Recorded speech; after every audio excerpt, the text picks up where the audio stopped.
रंजीत, देखिए एक एक करके जो हम जानकारी दे रहे हैं कि एक आतंकी ठिकाने की तस्वीर दिखा रहे हैं, बता रहे हैं कि पाकिस्तान के आतंकवाद पर जो एक सबसे बड़ी आवाज़, और ये तो प्लेन हाईजैक से लेकर कंदहार की पूरी प्रक्रिया, मौलाना मसूद अजहर खुद ही रो रहा है, इंटरव्यू दे दे के बता रहा है कि हाँ मेरा खानदान खत्म हो गया। ऑपरेशन सिंदूर में उसका खानदान वाकई खत्म हो गया है। 14 लोग मारे गए हैं, 4 बहुत करीबी लोग भी बताए जा रहे हैं, 10 तो परिवार के लोग मारे गए और कह रहा है कि मैं भी मर जाता तो अच्छा था। इंटरव्यू दिए फिर रहा है। मजेदार चीज है इसमें कि वो जो लोग वहाँ पर, उसका भाई भी मारा गया है, अजहर का भाई भी मार गिराया गया है। पूरा परिवार समाप्त हो गया है। जो खबरें आ रही है पूरा परिवार उनका समाप्त हो गया है। और जैसा कि अभी आप दिखा भी रहे हैं हम लोग, एक चुटकी जो सिंदूर जो है वो उनके माथे में डाला गया और उसके सामने उन बहनों के सामने उनके परिवार को जो है उनके हस्बैंड्स को मारा गया। ये अपने आप में बताता है कि एक चुटकी सिंदूर की क्या अहमियत है, क्योंकि ऑपरेशन सिंदूर इसीलिए उस बदले को लेने के लिए किया गया। एक बड़ा क्लियर संदेश है भारतवासियों के लिए कि हम आपके भावनाओं को समझते हैं, हम आपके साथ हैं। साथ में पाकिस्तान को बोला गया कि आपने जो हिमाकत की है, आपने जो लक्ष्मण रेखा पार की है, इसकी सजा आपको भुगतनी ही पड़ेगी। आप जो अभी हम दिखा रहे हैं कि किस प्रकार से जस्ट हेडक्वार्टर में जो है दुख पनपा हुआ है कि भाई परिवार के लोग मारे गए मसूद के। अरे भाई, आपने कितने परिवारों को आपने मारा है, वहाँ पर कितने आंसू बहे हैं, कितने दुख और कितने गम हुए हैं, कितने घरों की आपने रोशनियाँ छीन ली। आपको उस समय जरा सा भी ख्याल नहीं आया कि वो परिवारों पर क्या बीत रही होगी। अब जो आपके सामने आ रहा है, अभी आपको देखना है और दुख झेलना है। आपका भी नंबर आएगा, लेकिन उसके पहले आप देखिए कि जो आपने एक खड़ा किया एक ताश का किला, वो किस प्रकार से ढह रहा है। क्योंकि ये ज़मीनी हकीकत ये है कि अगर आप इंसानियत के खिलाफ जाएंगे तो इंसानियत जो है आपके खिलाफ अटैक करेगी, और वही हो रहा है। एक बहुत बड़ा उदाहरण है पाकिस्तानी सेना के लिए, ISI के लिए, कि खेल अगर आप समाप्त नहीं करते हैं, अभी भी समय है, आप समझ जाइए, संभल जाइए। अगर नहीं संभलते हैं तो क्या होगा, परिणाम आपके सामने है। संभलने का तो कोई सवाल ही नहीं है सर। संभलेगा क्या? ये जो पलटे वो पाकिस्तान, जो आतंक करे वो पाकिस्तान। मतलब इसमें मतलब हमें इनसे कोई उम्मीद नहीं रखनी चाहिए। लेकिन इतना सही है, इतना संदेश साफ है कि अब तुम्हारा रोने का टाइम आ गया है मसूद अजहर। जब पूरे परिवार ऐसे समाप्त हो गया है तो रोता ही फिर रहा है सर।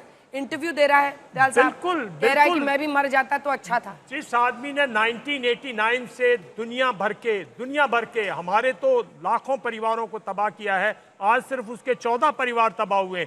लेकिन इसका मैसेज देखिए ना, इन 14 परिवारों के अंदर पंजाब में कितने रिलेशंस होंगे जब दुख वहां पहुंच। मैं पहले दिन से कह रहा था अंजना जी, जब आप उसकी जड़ पर मारेंगे, जब पंजाब में दहशत फैलेगी, पंजाब में माताएं रोएंगी, पंजाब में जो पाकिस्तानी पंजाब है, जब वहां दहशत फैलेगी, तब उनको महसूस होगा कि भारत किस दर्द से गुजरा है आज तक।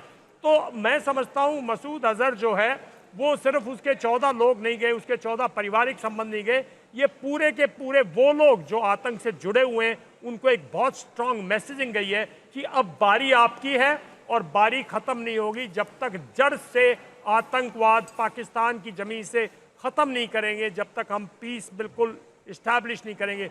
और मेरा मानना यह है कि ये इतना घातक वो है, हो सकता है पाकिस्तान वक्त से पहले हथियार डाल दे, हो सकता है पाकिस्तान पॉलिटिकल लीडरशिप को इनिशिएटिव ले ताकि उसकी जनता को पीस मिले।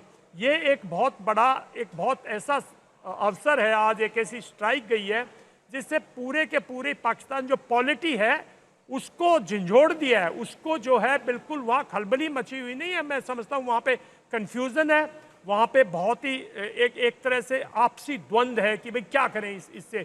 एक दूसरे को एक्यूज कर रहे होंगे, डिफेंस मिनिस्टर उनको एक्यूज कर रहे होंगे, प्राइम मिनिस्टर एक्यूज कर रहे होंगे, तो अंदर एक अंदर झगड़ा स्टार्ट हो चुका है वहाँ। उनके सभी राजनीतिकों को जैसे सांप सूंघ गया है, कोई रिएक्शन नहीं आ रहा है। अब वो जो जज्बा दिखा रहे थे कि हमारी सेनाएं तैयार हैं, हम बदला लेने मुंह तोड़ जवाब देंगे और भारत को करारा जवाब देंगे, जो बात कर रहा है दुस्साहस कर रहा है, अब वो लोग कहाँ गए, उनके शब्द कहाँ हैं? वो सबसे बड़ा संदेश तो यही है ना जनरल सिवाच की, अब तेरा रोने का टाइम आ गया है। अब परिवार वाले जब गए हैं तो इंटरव्यू दे दे के रो रहा है, और कुछ देर में हमने सुना है अब जनाजे भी निकलने शुरू होंगे, तो मातम जब पसरेगा इसके घर में तो समझ में आएगा।